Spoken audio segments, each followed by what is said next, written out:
এবার 5 শ্রেণীর লোকদেরকে নবীজি সেদিন চিনবে না, শাফাআত করবে না। 1 নম্বরে মুশরিক, কোন বাপ কাউরে কিচ্ছু দিতে পারে না, একমাত্র যিনি দিতে পারেন তিনি কে? সাহাবায়ে কেরামের যদি উটের দড়ি হারায় যেত, লাওয়াজাতুহু মিনাল কোরআন, কোরআন পড়তেন, আল্লাহর কাছে চাইতেন, উটের দড়ি হারায়া গেলেও যিনি ফিরায়া দিতেন তিনি কে? আর আপনার ফুলাফান হয় না, আপনি গিয়ে দড়ি আনেন কোত্থেকে? কিসের বাজারের কাছ থেকে? বাজার মাজার যত আছে কোন জায়গা থেকে কোনো দড়ি টড়ি আনা যাবে না, ঠিক নেই? আপনারা মনে আমার উপরে একটু বেজার হয়েছেন, চিন্তা করছেন হুজুর রে আর দাওয়াত দেওয়া যাবে না। আপনি দাওয়াত না দিলে কিচ্ছু যায় আসে না, কিন্তু পরিষ্কার ভাবে এটা বসানেন। শিরক যদি আপনি করেন, পাহাড় সমান ইবাদত থাকবে, কিচ্ছু লাভ আল্লাহর সামনে হবে না, হবে না, হবে না। আপনার আমল যদি কম হয়, করাবাতুল আরদি খতিয়াতান, দুনিয়া জুড়ে আপনার গুনাহ, অনেক গুনাহ করে ফেলেছেন, কত গুনাহ করছেন ক্যালকুলেটরে ধরবে না, হিসাব করা যাবে না, মনে করা যায় না। রাত্রে ঘুমানোর সময় মাঝে মাঝে মনে করতে করতে কয়েক ঘন্টা চলে যায়, আপনি নির্ঘুম হয়ে যান, কেমনে এত গুনাহ করলাম। এত গুনাহগুলো যদি আপনি করে থাকেন, করাবাতুল আরদি খতিয়াতান, দুনিয়া জোড়া যদি গুনাহ করেন, সব গুনাহ মালিক মাফ করে দিতে পারে, শিরকের গুনাহ যিনি মাফ করবেন না তিনি কে? সাধারণ আপনি আলতা, সুনু, পাউডার, একতারা, দুতারা, সেতারা, আইলেনা, আইশ্যাডোর, স্বর্ণ গহনা, শাড়ি সব আপনি দিছেন, পাঠায় দিছেন আগেই কন্যার বাড়িতে। কার বাড়িতে? কন্যার বাড়িতে পাঠায় দিছেন। পাঠায় দেওয়ার পর আপনি কন্যার বাড়ি থেকে পরের দিন সংবাদ শুনলেন কন্যা আরেকজনের সাথে ভেগে চলে গেছে। আপনি ইন্না ইল্লা পড়বেন? আপনি তখন হুজুরের কথা মানবেন? আপনি বলছেন হুজুর আমি মারি ফেল দিব, হুজুর আমি জানি না, হুজুর আমি পালি পরে হুজুর মারি ফেল দিব, ঠিক? অথচ চিন্তা করেন আপনি কন্যারে কি দিছেন? দুনিয়ার কিছু আলতা, সোনু, পাউডার, একতারা, দুতারা, সেতারা, জুতা, সোনু, পাউডার, আইলেনা, আইশ্যাডোর, আইলেশ, এগুলো দিয়েই আপনার কি অধিকার মারি ফেল দিব, হুজুর? অথচ আল্লাহ আপনার সব দিস। একটা চোখ যদি আল্লাহ না দিত, সুন্দর এই পৃথিবীতে মা বাপকে দেখতে পেতেন না। এই 2টা সপ্তাহ ধরে আমার একটু কানটা প্রবলেম হচ্ছে, এই কানটা, আল্লাহ কা কসম মালিক, আমি 2টা সপ্তাহ ধরে বুঝতেছি আল্লাহর একটা কানের দাম কত। এই 2টা সপ্তাহ ধরে ওয়াজ করতে গেলে এই যে এরকম রুমাল দিয়ে ঢাকে রাখতে হয় যাতে করে ঠান্ডা বাতাস না লাগে। আমার কাছে তখন মনে হয় আল্লাহ একটা কানের দাম যদি এই হয়, فبأي آلاء ربكما تكذبان,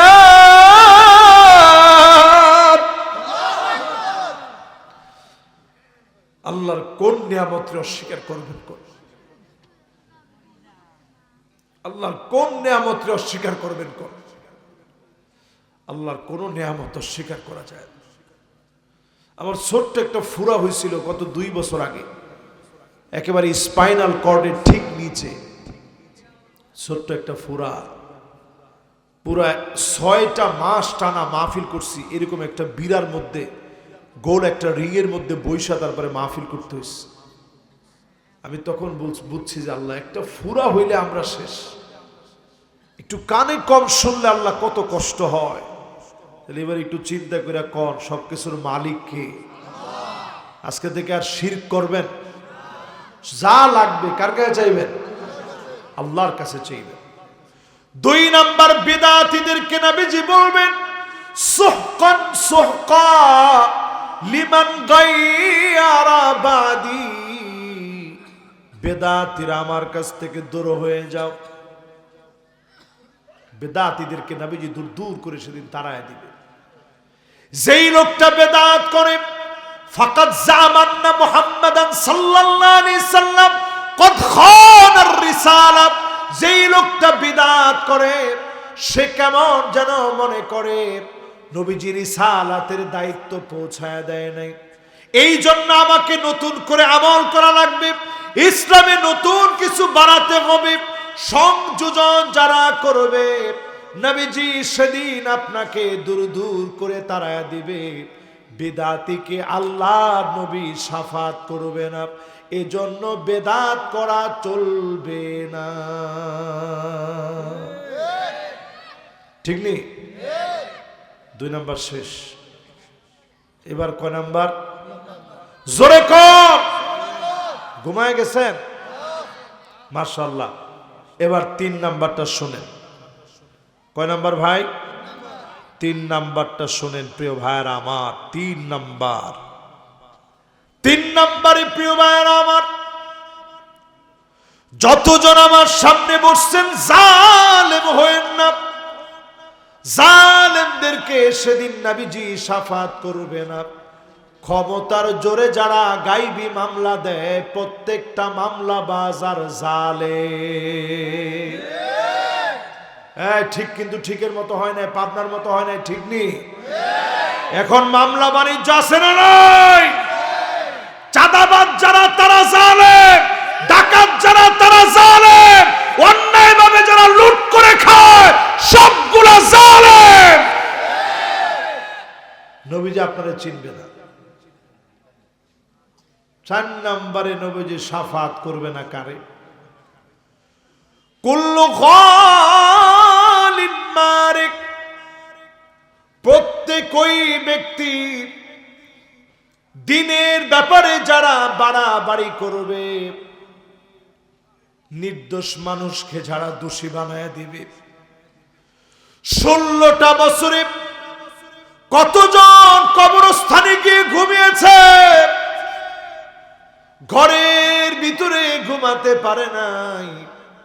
এমন যারা করেছেন, আল্লাহর হস্তে ওই ভাইয়ের কাছে, যেই ভাই আপনার জন্য কষ্ট পেয়েছে, আপনি জুলুমকারী হয়েছিলেন, মিথ্যা মামলা করছিলেন, ওই ভাইয়ের কাছে আপনি মাফ চেয়ে নেন।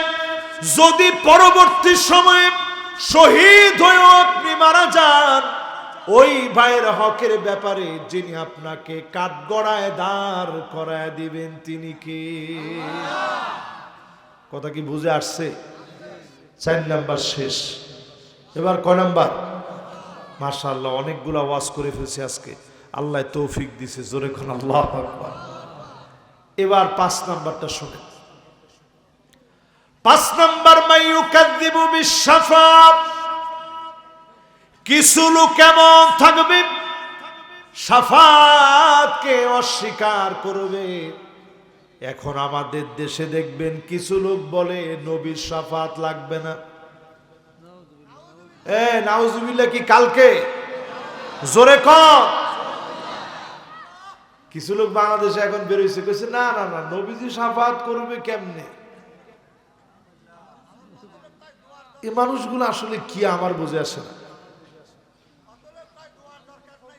কত লোক আবার বলে দোয়ার দরকার। সব কেউ দরকার আছে মিয়া, মরিয়ে দেখেন না আপনি। টাকা পয়সা কিচ্ছু না, কোন টাকা পয়সা নাথিং। জোরে কোন টাকা পয়সা কিচ্ছু না, ভুয়া।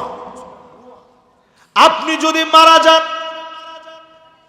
কবরে যখন চলে গেলেন, ইয়াউমা লা ইয়ানফাউ মালু ওয়ালা বানুন ইল্লা মান আতাল্লাহা বিকলবিন সালিম।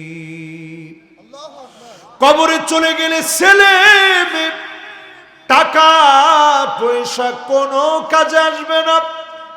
নিরাপদ মন নিয়ে যদি আল্লাহর সামনে দাঁড়াতে পারেন, আপনারে যিনি মাফ করে জান্নাতি বানায় দিবেন তিনি কে?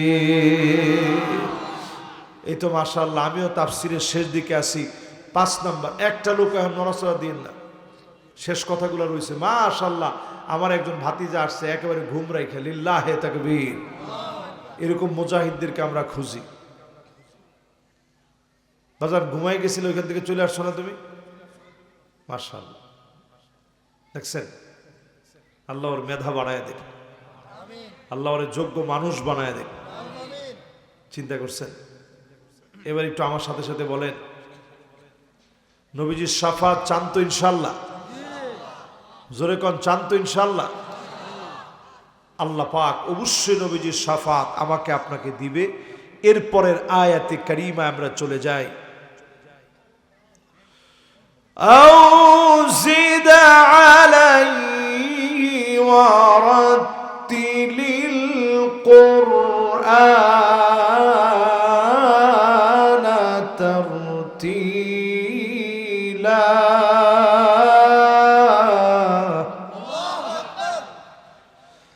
তার চেয়ে একটু বেশি সময় ধরে তাহাজ্জুদ পড়ো। নবীজির আল্লাহ কইতেছে, জোরে কোন আল্লাহু আকবার।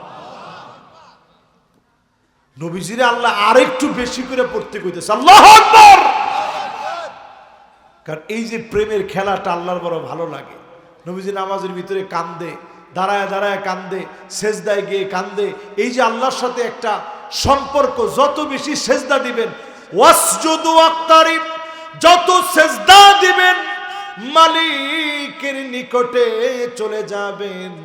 আর তাহাজ্জুদের সেজদা যদি দেন, আরো বেশি যিনি নিকটে নিবেন তিনি কে? তাহাজ্জুদ পড়ে যারা বুঝে তারা তাহাজ্জুদ পড়েন, দেখেন সেজদার দাম কি।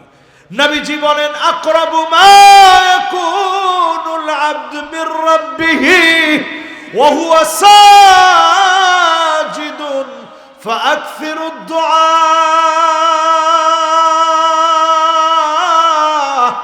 সেজদা যখন চলে যাবা, অধিক পরিমাণে আল্লাহর কাছে সেজদা দিয়ে চাইতে থাকো। যা আপনি চাইবেন তাহাজ্জুদে তিনি তাই দিয়ে দিবে। ইদা হাযাবাহু আমরুন ফাসাল্লা, নবীজির কাছে যখন কোনো কিছু ভারী মনে হতো, তাহাজ্জুদে নবীজি দাঁড়ায় যেতেন। নামাজের ভিতরে নবীজি কাঁদতেন। নামাজের ভিতরে চাওয়ার কারণে যিনি হালকা বানায় দিতেন তিনি কে? বদরের যুদ্ধ, এই ভারী যুদ্ধটা যখন আসছে, নবীজি বদর প্রান্তের পাশে একটা জায়গা আছে মসজিদে আরিশ। কে কে গেছেন দেখি? মক্কা মদিনায় গেছেন কে কে? হুজুর গেছেন না? বদরের পাশে মসজিদে আরিশে গেছেন? মাশাআল্লাহ, এটাও হুজুরে দেখছে। আল্লাহ যেন আপনাদের প্রত্যেককে দেখায়, পড়ে না আমিন। মাশাআল্লাহ, কি এখন তো সব যুবকরা আসতেছে। মাশাআল্লাহ, তাহলে তো ওয়াজ আরেকটু 10-15 মিনিট করা লাগে। কি কন? জোরে একজনে তাকবীর দেন তো দেখি।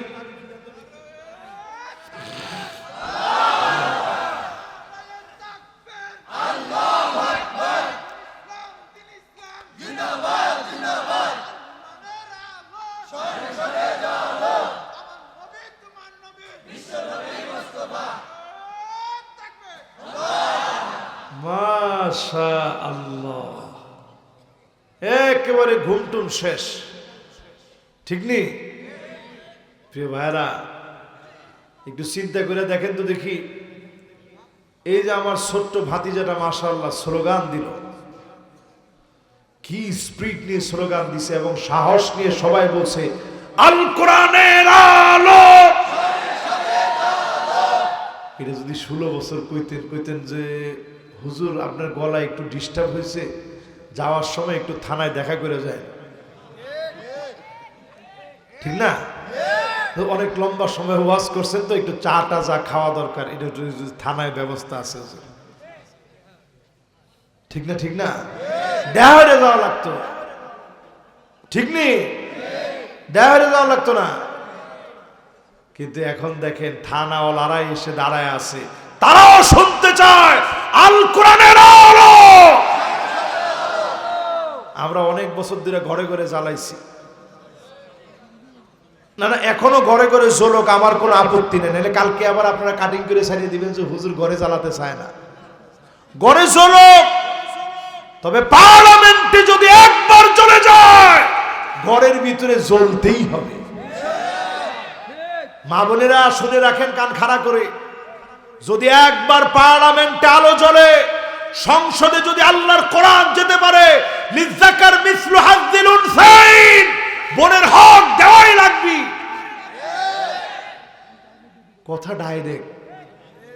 দুইজন যদি খালি বোন থাকে, আপনি যদ্দূর পাইছেন এদ্দূর বোনিরে দেওয়া লাগবে। বাজারে সম্পদ নিছেন, বাজারে বোনও পাবে। দোকান যদি 4টা থাকে, 2টা আপনি নিছেন আর 2টা বোনেরা মিলে নিবে। আরে কথা কয় না, ঠিক নেই? তাহলে আল্লাহর কোরআনের সাথে আমরা আছি তো ইনশাআল্লাহ। এবার বলতেছিলাম নবীজিরে আল্লাহ কয়, নবী এই যে একটা প্রেমের খেলা, মহাব্বতের খেলা, সেজদার ভিতরে যান আপনি, দিল থেকে সেজদা গিয়ে শুধু আল্লাহর কাছে চান। চাইতে দেরি হবে, কবুল করতে যিনি দেরি করবেন না তিনি কে? নামাজের ভিতরে দাঁড়ায় চিন্তা করবেন আল্লাহর সাথে কথা হইতেছে। এটা তাহাজ্জুদের সময় যে কি মজা। প্রথম প্রথম কয়দিন দেখবেন জিন একটু আপনার সমস্যা করবে, একটু ভয়টয় দেখাবে, মনে হবে কে যেন আপনার পিছনে দাঁড়ায় আছে। আপনি এটা একেবারে কোনো কিছু মনে করবেন না, আপনি মনে করবেন এই তো সুযোগ আল্লাহর ওলি হওয়ার জন্য। জোরে করে আল্লাহু আকবার। তাহাজ্জুদের সময় আপনি দাঁড়ায় যান, তেলাওয়াত শুরু করে দেন, আলহামদুলিল্লাহি রাব্বিল আলামিন। এদ্দুর যখন আপনি পড়লেন, সঙ্গে সঙ্গে আমার মালিক জবাব দিয়ে বলবে, হামিদানি আবদি, আমার বান্দা আমার প্রশংসা করলো। জোরে করে আল্লাহু আকবার। মাশাআল্লাহ, আমি তো মনে করছি বক্তা আসছে, আমি খুব খুশি হয়েছিলাম। নাউজুবিল্লাহ। আমি বলেছি আল্লাহু আকবার। এই মাহফিল কর্তৃপক্ষ ভালো মানুষ, সামনেও বড় এগে দাওয়াত নেওয়া যাবে, কিন্তু এখন তো নেওয়ার কোনো অবস্থা দেখলাম না। আমি বলেছি যাক, বক্তা আসছে যেভাবে হুজুর ঠেলাটা দিছে, কিন্তু এখন দেখি যে না, হুজুরে আইসা আরো বলছে যে হুজুর আরেকটু ওয়াজ করেন।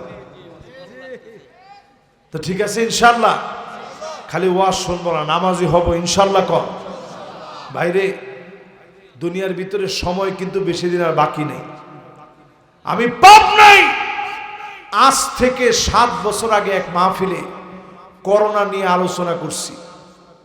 ঠিক যে কোনটায় ভালো মনে নাই। কোন জায়গায় আপনাদের মনে আছে? হ্যাঁ, কোন জায়গায়?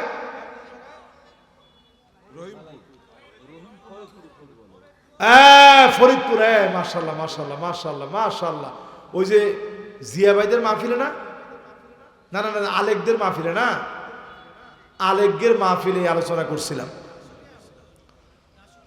দাসুরিয়া। আর এটা হচ্ছে ফরিদপুর। কোন জায়গায় জায়গাটা আমার ভালো মনে নেই। আজকে থেকে 7 বছর আগে যখন করোনা আসে নাই, এখন নতুন আরেকটা ভাইরাস, নিপা ভাইরাস, সারা বাংলাদেশের আগে মাত্র 4টা জেলায় শনাক্ত হয়েছিল, এখন 36টা জেলায় শনাক্ত হয়েছে। এটাতে মৃত্যুর হার করোনার চাইতে বেশি। করোনা যখন আসছে, বেনামাজি নামাজি হয়ে গেছে। আমার 2টা চোখ দিয়ে আমি দেখছি, আমার মসজিদে মাত্র 10 জন মুসল্লি নিয়ে জুমার নামাজের মধ্যে গেছে। ওয়াজ করবো কি, সবার চোখে শুধু পানি। বলতেছিলাম আল্লাহ আপনি কি দেখাইলেন। তারাবির নামাজের সময় আমারে বলতেছে, হুজুর মেহেরবানি করে আপনি চলে যান, এখানে সুযোগ নাই। আমি বাসার ছাদে গিয়া আমার যারা সাথী সঙ্গী ছিল তাদেরকে নিয়ে নামাজ শুরু করলাম। আমি দেখলাম 1টা 2টা ছাদে না, ঢাকা শহরের প্রায় প্রত্যেকটা বিল্ডিংয়ে বিল্ডিংয়ে মানুষ দাঁড়ায় গেছে নামাজের জন্য। আমার মনে চলে আসছে, আল্লাহ যে লোকগুলো আপনারে সেজদা দেয়, ওই লোকগুলারে আল্লাহ আপনি করোনা দিয়ে মারবেন না। জোরে করে আল্লাহু আকবার। আল্লাহ রাব্বুল আলামিন কোরআনুল কারীমের ভিতরে বলেন, আওয়ালা ইয়ারাউনা আন্নাহুম ইউফতানুনা يفتنون في كل عام مرة أو مرتين ثم لا يتوبون ولا هم يذكرون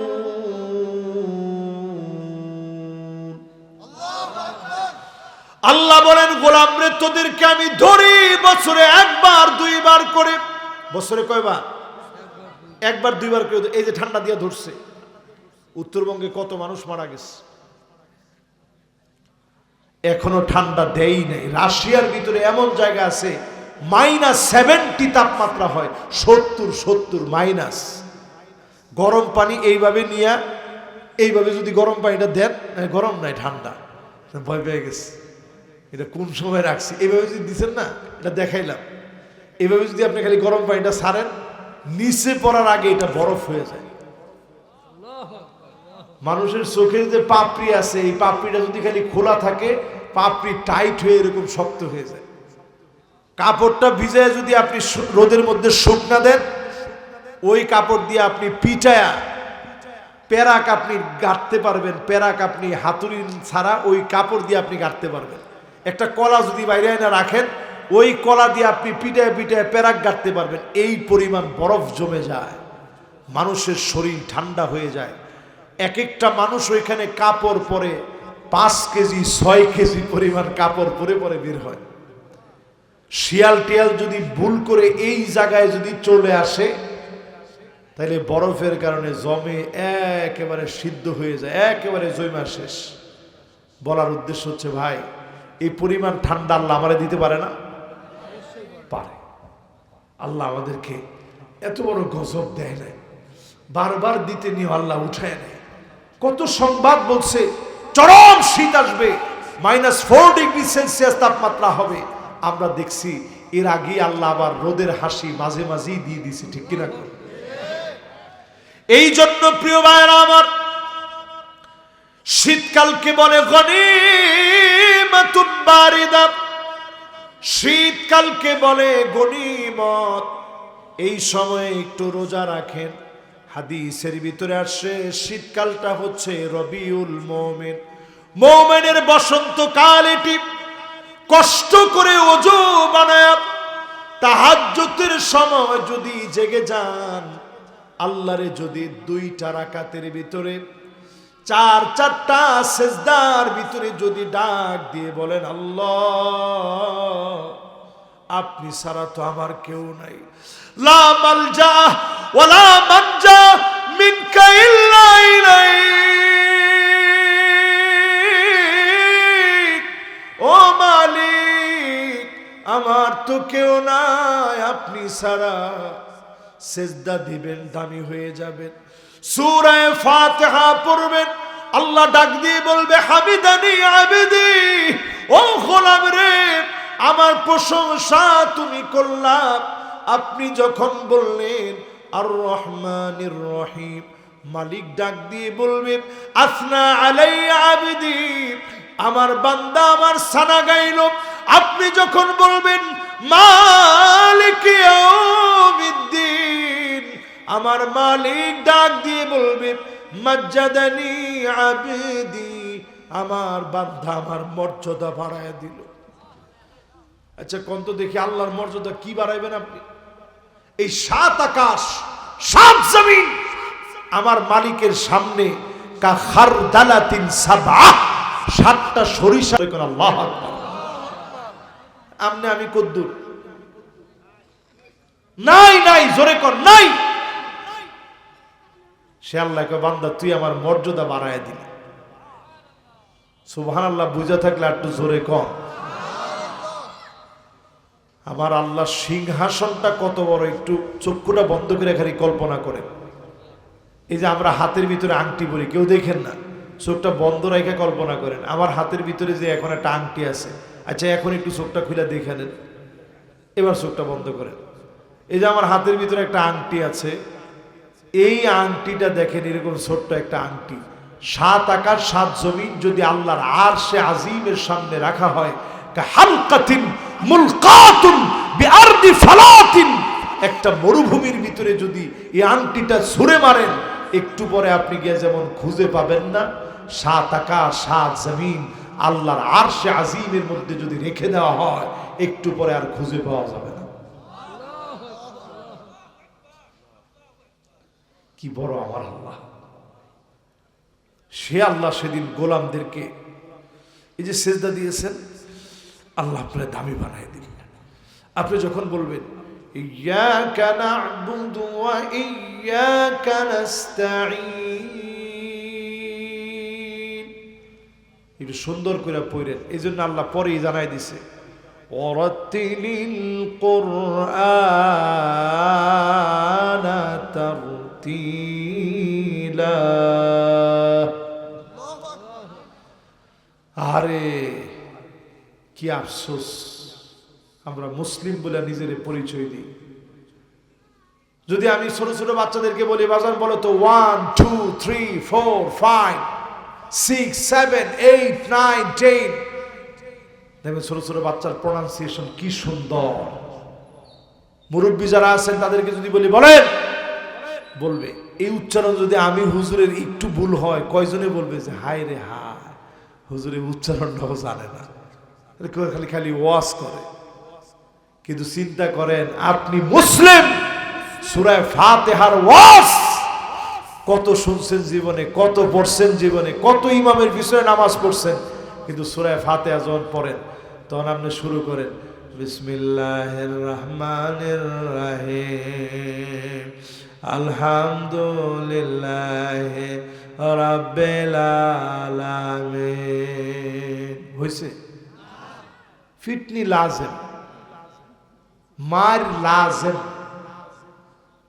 হুজুর তাইলে হুজুর কি করবো হুজুর, মার যদি লাজিমই হয়, মার লাজেম। আপনি খালি মরে দেখেন, সাহাবাই কেরামের আমল ছিল। ওই যে বলছিলাম 7 বিন মুয়াজ ইসলাম গ্রহণ করছে কত বছর বয়স? আহারে, এই মাদ্রাসার কর্তৃপক্ষের টাকার অভাব নাই, যদি কিছু হাদিয়া এখানে রাখতো আমি দিতাম। এইরকম টাকা মাইনসে দেয়, আমার কাছে এটা আজকে একটা নতুন মনে হয়েছে। যতক্ষণ বইল দেখলাম সুবহানাল্লাহ, বৃষ্টির মতো টাকা আসতেছে। আল্লাহ তুমি এই এলাকার মানুষের বরকত বাড়ায় দিও, পরে না আমিন। তাহলে কোন জায়গায় কইতেছিলাম খেল আছে কি? মাশাআল্লাহ মাশাআল্লাহ। এই তো 7 দিন মুয়াজের বয়স কত? 30 বছর বয়সে আয়েশা নবীজিরে কইছে ইয়া রাসূলুল্লাহ শিখান। নবীজি শিখাইছে। একজন সাহাবীর বয়স 85। আয়েশা বলছে আকরিনি ইয়া রাসূলুল্লাহ, ওগো নবীজি আপনি আমারে কিছু শিখায়া দেন। নবীজি বলছে ঠিক আছে পড়েন। কত বছর? 85 বছর। এই যে আমার হুজুরের বয়স, একটা লোক নাই 85 বছর বয়স এখানে বসা আছে, হুজুর খালি বইছে। এরকম বয়সে একজন আয়েশা কইছে ইয়া রাসূলুল্লাহ পড়ায় দেন। নবীজি কইছে ঠিক আছে পড়েন। আলিফ লাম রা। সাহাবী কইতেছে ইয়া রাসূলুল্লাহ এটা বড় সূরা, এটা আমি পারবো না, আমার ছোট দিকে কিছু পড়ান। তো নবীজি বলতেছে ঠিক আছে পড়েন তাইলে। হামিম।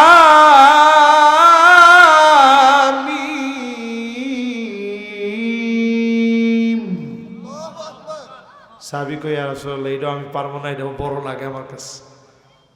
তো নবীজি কইছে ঠিক আছে তাইলে পড়েন। সাব্বিহ ইসমা রাব্বিকাল আ'লা الذي خلق فسوى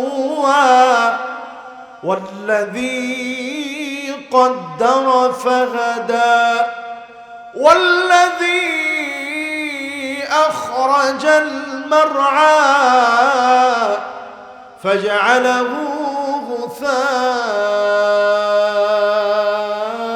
غثاء نحوا।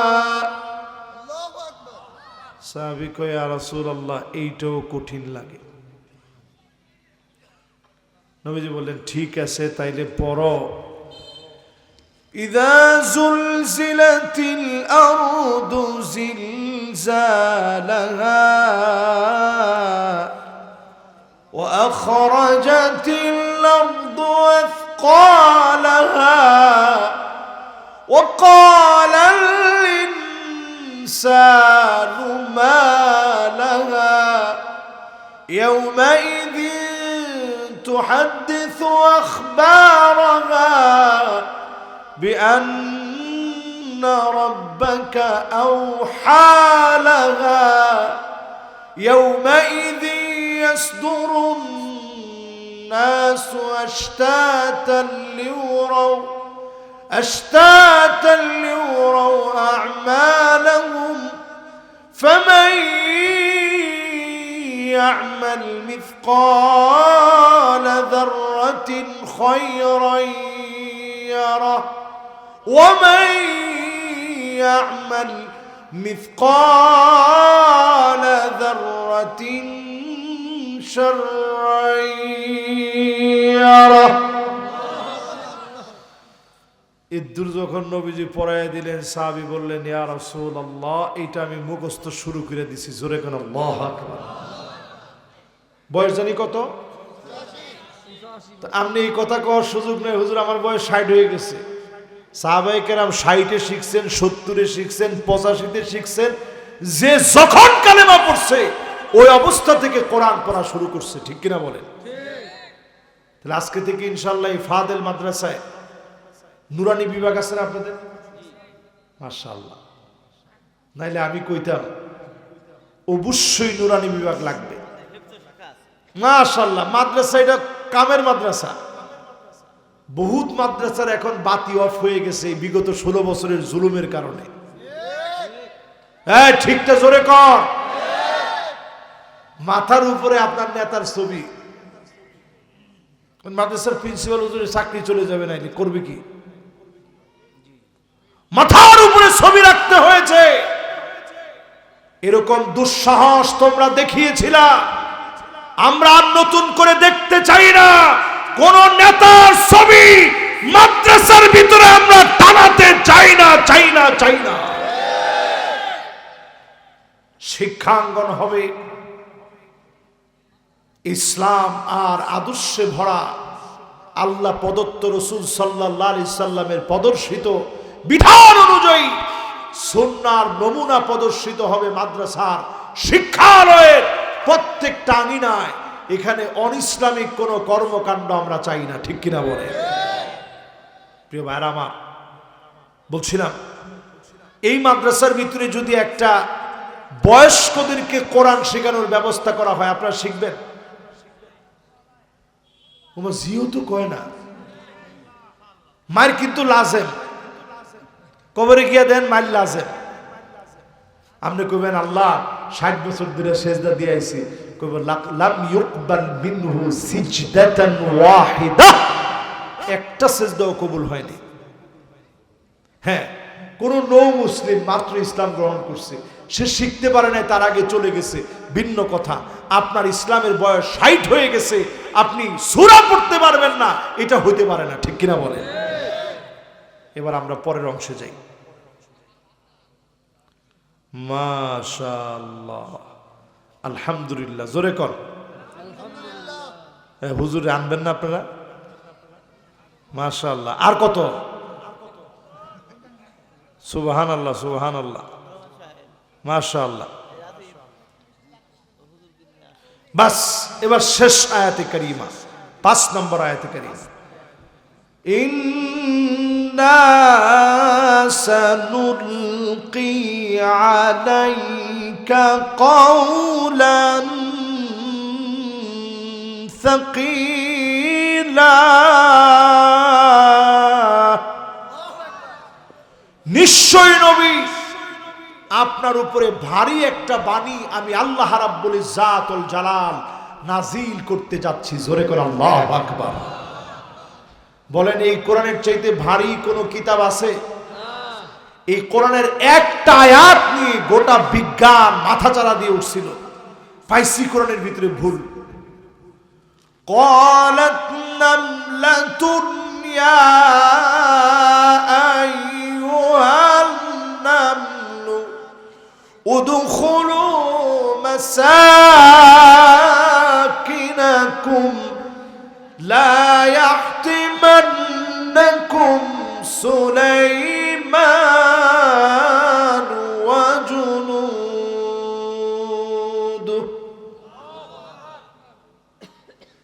আয়াতটা নিয়ে গোটা বিজ্ঞান মাথাচাড়া দিয়ে উঠছে। পাইছি কোরআনের ভিতরে একটা ভুল, পিঁপড়ার তো কান নাই, তাহলে শুনলো কেমনে? গবেষণা করতে গিয়ে সায়েন্টিস্টরা দেখে কান না থাকলে কি হবে, তার হাঁটু থেকে পা, পা থেকে হাঁটু, মাঝখানে আল্লাহ একটা সেন্সিং ভাইব্রেশন দিয়ে রাখছে, যেই ভাইব্রেশন দিয়ে শুধু শুনতেই পায় না, ভূমিকম্পের আগাম সংবাদ পর্যন্ত জানতে পারে।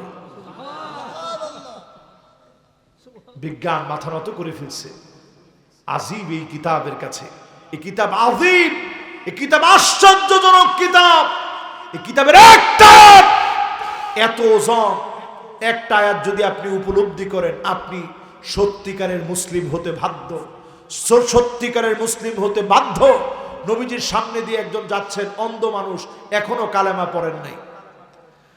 নবীজি তেলাওয়াত করতেছিলেন, আম খুলিকু মিন গায়রি শাইইন আম হুমুল খালিকুন।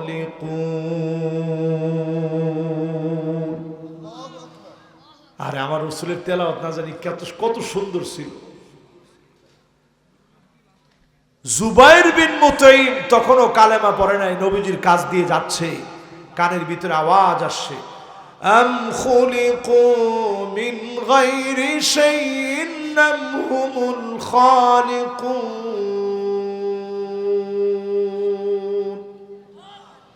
কয়েকবার আয়াতটা নবীজি রিপিট করছে, তুমি কি তোমারে বানাইছো না একজন বানাইছে? এই আয়াতটা জুবাইর বিন মুতাইম অন্ধ মানুষ, তিনি চোখটার দিকে খেয়াল করে, যাহারে আমার চোখটা আমার মালিক দেয় না, আমি কিচ্ছু দেখতে পারি না, আমার আল্লাহ ছাড়া তো আমার কেউ বানায় নাই। ওনার ভিতরে দুমরা মুচড়ে গেছে। উনি বলতেছে, কাদা কলবি ইয়াতিরু লিল ইসলাম, আমার কাছে মনে হচ্ছিল ইসলাম নামক বিশাল আকাশের সামনে আমি ক্ষুদ্র একটা পাখি হয়ে গেলাম। নবীজিরে বললাম, ওগো নবীজি, এখনই পড়ায় দেন লা ইলাহা ইল্লাল্লাহু মুহাম্মাদুর রাসূলুল্লাহ সাল্লাল্লাহু আলাইহি ওয়াসাল্লাম। এজন্য যতজন আমার সামনে বসছেন, আজকে থেকে নিয়ত করবেন, পাক্কা নিয়ত, খালিস নিয়ত, মন থেকে নিয়ত করবেন। কি নিয়ত করবেন? যতজন বসছেন আজকে থেকে নিয়ত করবেন, কোরআনের একটা আয়াত হলো শুদ্ধভাবে আমরা পড়ার চেষ্টা করবো, ইনশাআল্লাহ পড়ে।